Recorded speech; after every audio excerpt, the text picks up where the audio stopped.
नमस्कार दोस्तों। रिसेंटली जोमेटो जो कि फूड डिलीवरी सर्विस प्रोवाइड करती है, उसने रिसेंटली अपने यहाँ की महिला और ट्रांसजेंडर कर्मचारियों के लिए साल में 10 दिन की मेंस्ट्रुअल लीव का घोषणा की है। तो आज की वीडियो में हम जानेंगे कि मेंस्ट्रुअल लीव क्या होता है, भारत में क्या मेंस्ट्रुअल लीव पहले से तो कहीं पे दिया जाता था या नहीं दिया जाता था, और बहुत सारे लोग इसका समर्थन कर रहे हैं और इसके कुछ लोग इसके विरुद्ध में भी हैं। तो आज हम दोनों पक्षों के तर्कों को समझने की कोशिश करेंगे। तो चलिए फ्रेंड्स शुरू करते हैं।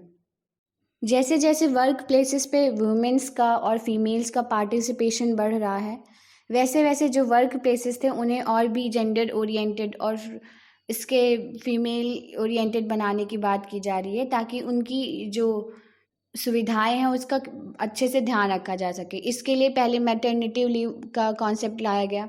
उसके बाद बहुत जगह बहुत कंपनीज़ में क्रच खोले गए ताकि महिलाओं के बच्चों का पालन पोषण अच्छे से किया जा सके।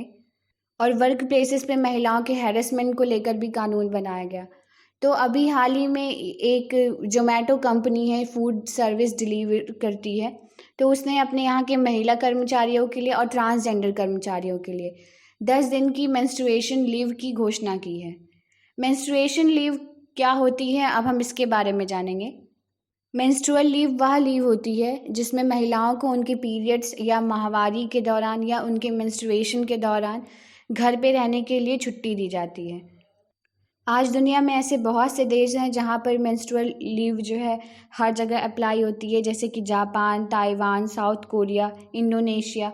यहाँ पर सेकेंड वर्ल्ड वार के बाद से मेंस्ट्रुएशन लीव का कॉन्सेप्ट आया था और वहाँ की औरतों को प्रोवाइड किया गया। इसके अलावा बहुत सारी कंपनियां हैं जो अपने यहाँ की औरतों को वहाँ पर जो फीमेल एम्प्लॉयज़ काम करते हैं उनको मेंस्ट्रुअल लीव प्रोवाइड करती हैं, जैसे नाइकी हो गई, कैंसिल कल्चर कंपनी हो गई, गुजूट कंपनी हो गई। तो ये कुछ कंपनियां हैं जो अपने यहाँ पर फीमेल्स को मेंस्ट्रुएशन लीव प्रोवाइड करती हैं।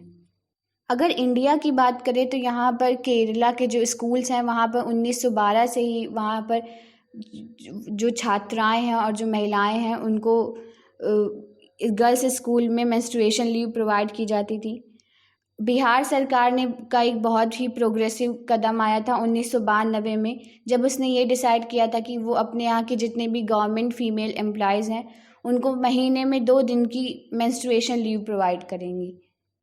और 2018 में एक प्राइवेट बिल आया था, मेंस्ट्रुएशन बेनिफिट बिल, जो अरुणाचल प्रदेश के एमपी निनोंग इरिंग के द्वारा लाया गया था, जिन्होंने यहाँ कहा था कि सभी जो गवर्नमेंट एम्प्लॉई हैं, फीमेल्स एम्प्लॉई हैं, उनको वर्क प्लेसेस पे 2 दिन की हर मंथ मेंस्ट्रुएशन लीव प्रोवाइड कर देनी चाहिए।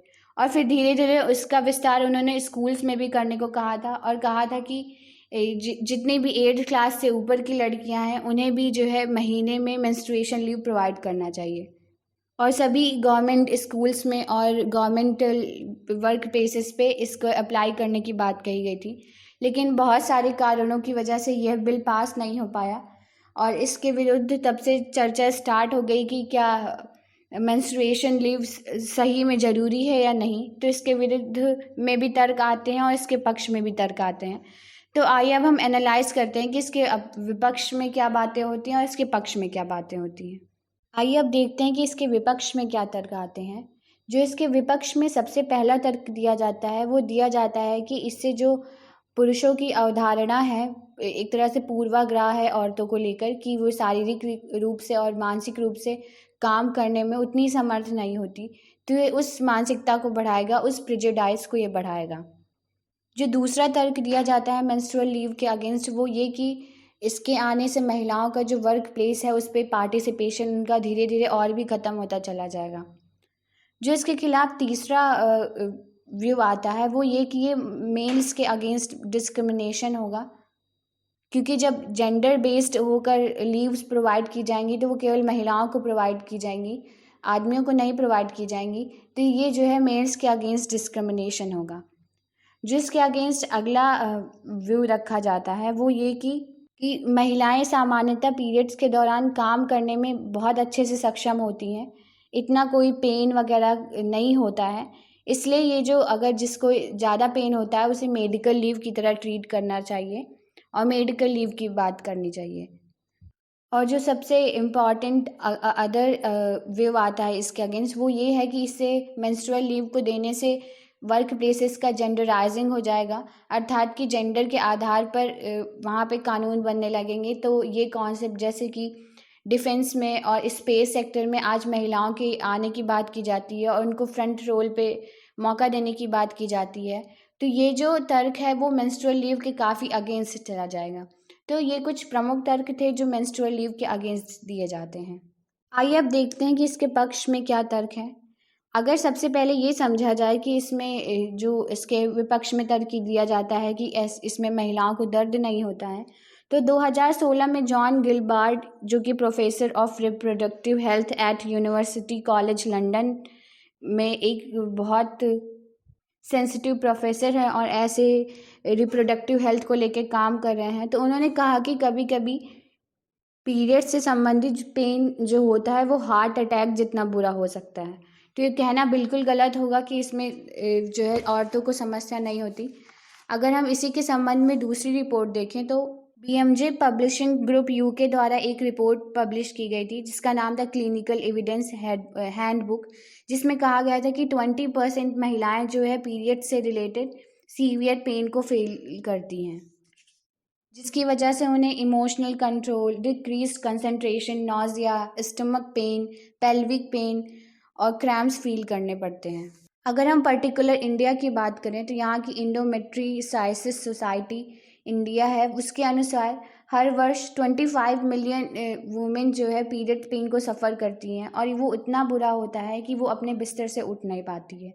तो ये सिचुएशन ख़त्म और ये थिंकिंग ख़त्म कर देनी चाहिए कि ज़्यादातर बहुत जगह समझा जाता है कि ऐसी सिचुएशन में औरतें नाटक करती हैं या फिर सही में इतना पेन नहीं होता है, तो ये बहुत ही गलत है। इसका जो प्रपोर्शन है हर रेशियो में डिफ्रेंशिएट करता है उनकी डाइट के आधार पर, उनको कितनी अच्छी डाइट मिल रही है, उन्होंने एक्सरसाइज वगैरह उनकी कितनी अच्छी है, तो ये वेरी करता है। लेकिन ऐसा नहीं है कि पेन नहीं होता।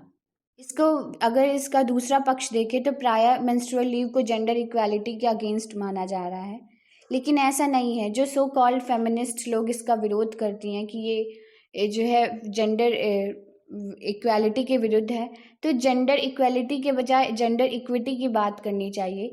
और जेंडर इक्वालिटी को और जेंडर ब्लाइंडनेस होकर हम ये नहीं देख सकते कि जो बायोलॉजिकल डिफरेंसेस हैं उनको बिल्कुल ध्यान ना दें।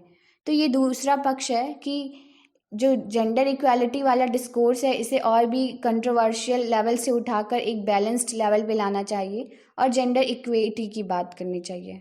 जो इसका तीसरा विरोध किया जाता है वो जेंडरिंग ऑफ वर्क प्लेसेस को लेकर किया जाता है कि वर्क प्लेसेस का जेंडर के आधार पर रूल्स रेगुलेशन बनाना सही बात नहीं है। लेकिन जब हम किसी हॉस्पिटल में जब या किसी भी ऐसे इंस्टीट्यूशन में, यूनिवर्सिटी में एक व्हील चेयर वाले व्यक्ति के लिए एक रैंप बनाते हैं, तो हम वहाँ पर उसकी अक्षमता की बात नहीं करते, हम वहाँ पे समर्थ बनाने की उसे बात करते हैं। तो इसी तरह से जब फीमेल्स को और ट्रांसजेंडर को मेंस्ट्रुएशन लीव प्रोवाइड करने की बात की जाती है, तो यहाँ पर उसे अक्षम बनाने की बात नहीं की जाती है, बल्कि वो जो उस टाइम पे अदर प्रोडक्टिव चीज़ों में इंक्लूड रहती है उस चीज़ को और भी यूज़फुल बनाने की बात की जाती है। तो ये जो डिस्कोर्स है उसे ख़त्म करना चाहिए। जो इसके अगेंस्ट अदर पॉइंट दिया जाता है वो ये कि मेंस्ट्रुअल लीव के होने से वुमेन का पार्टिसिपेशन कम होगा। तो अगर हम और कंट्रीज़ की एग्जांपल देखें जहाँ पर मेंस्ट्रुअल लीव के बाद वुमेन का क्या पार्टिसिपेशन रहा, तो जापान में 44.5% फीमेल वर्किंग पार्टिसिपेशन है और साउथ कोरिया में 42.1% फीमेल वर्किंग पार्टिसिपेशन है। तो ये कहना गलत होगा कि इसमें से जो है मेंस्ट्रुअल लीव के आने से वुमेन का पार्टिसिपेशन कम होगा। जो इसके अगेंस्ट अदर पॉइंट दिया जाता है वो ये कि ये मेल के अगेंस्ट डिस्क्रिमिनेशन लाएगा और जो उनके 14 आर्टिकल 15 और आर्टिकल 16 है उसमें जेंडर के बेसिस पे डिस्क्रिमिनेशन करने को मना किया गया है, लेकिन यहाँ पे जेंडर के बेसिस पे डिस्क्रिमिनेशन होगा। लेकिन जो वहीं अगर हम इंडिया के पार्ट 4 यानी कि जो directive principle of state provide किए गए हैं उसमें कि आर्टिकल 42 को देखें तो इसमें लिखा है कि make provision for securing just and human condition of work and for maternity relief. इसमें साफ साफ लिखा गया है कि न्यायपूर्ण और सुरक्षित वर्क प्लेस बनाने के लिए और महिलाओं को की रिलीफ के लिए राज्य सरकारों को काम करना चाहिए। तो इस तरह से जब केंद्र सरकार पे या इस तरह से जब कोई कंपनी प्रोवाइड कर रही है तो एक तरह से वो DPSP का ही पालन कर रही है, इसमें कुछ भी कॉन्स्टिट्यूशन के अगेंस्ट नहीं है।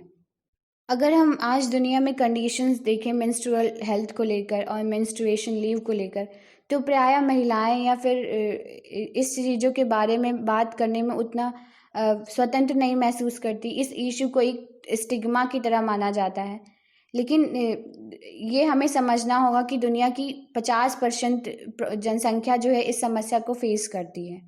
इसलिए जो पहले से ही मेल डोमिनेटेड इंस्टीट्यूशंस हैं उन्हें एक मेल फीमेल डोमिनेटेड यानी मेल फीमेल दोनों की इक्वालिटी को लेकर ऐसा इंस्टीट्यूशन तैयार करना होगा।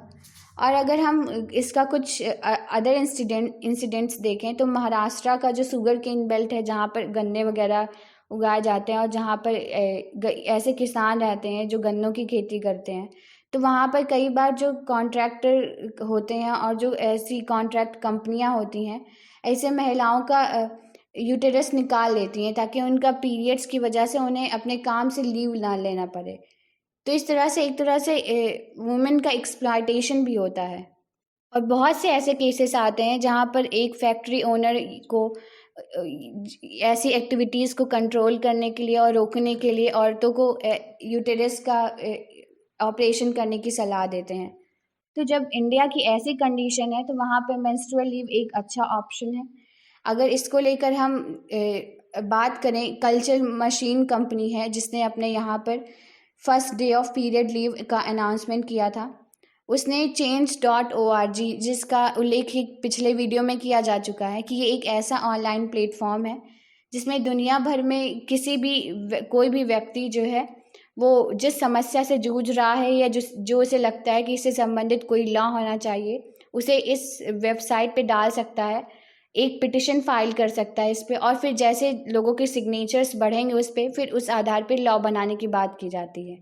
तो कल्चर मशीन कंपनी ने भी change.org पे ministry of human resource development के लिए एक पिटिशन फाइल की है जिसमें है कि जो है इंडिया में सभी जगह पे सभी कंपनियों में और सभी वर्क प्लेसेस पे first day of period leave की शुरुआत की जानी चाहिए ताकि महिलाओं के काम को डिग्निटी प्रोवाइड की जा सके और इनकी राइट टू लाइफ को इंक्रीज़ किया जा सके, साथ ही साथ वर्किंग प्रोडक्टिविटी है उसे भी इंक्रीज़ किया जा सके। सो फ्रेंड्स, ये था आज का वीडियो। आई होप आप लोग इसके बारे में जागरूक होंगे और अगर आपको वीडियो पसंद आए तो लाइक शेयर एंड सब्सक्राइब ज़रूर करें। Thank you.